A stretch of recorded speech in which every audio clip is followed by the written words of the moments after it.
যেই দৃষ্টিকোণ থেকেই বলেন, পোষা কুকুর বিড়ালই বলেন। ও বাই দ্য ওয়ে, কবুতরও ছিল আমাদের বাসায়।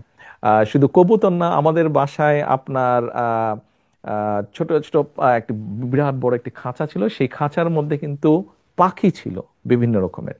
এবং আবার আরেকটি খাঁচা ছিল যেটার মধ্যে একটা ময়না ছিল। তো ময়নাটা আমরা বরিশাল থেকে এনেছিলাম।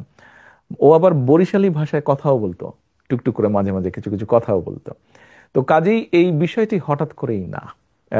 এই পশু পাখির প্রতি যেই বিষয়টি, এটির সাথে আমি কম বেশি ছোটবেলা থেকে আমি জড়িত আছি। হয়তো এটি এখন প্রকাশ পেয়েছে বিভিন্নভাবে, বাট এটির সাথে আমি বা আমার পরিবার, আমরা অনেক আগে থেকেই আছি। কুকুর বিড়াল ছিল, গরু, ছাগল ছিল, হাঁস মুরগি ছিল, পাখি ছিল, ময়না ছিল, কবুতর ছিল।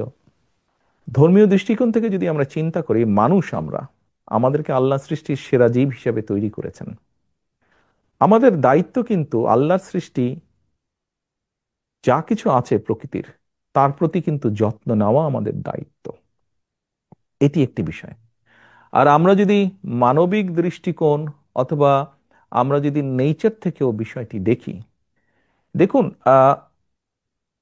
ওরা না থাকলে কিন্তু আমাদের জন্য বেঁচে থাকা কষ্টকর। প্রকৃতি যদি না থাকে, প্রকৃতির ব্যালেন্স যদি না থাকে, এই আলোচনা শুরু হওয়ার আগে কিন্তু আপনি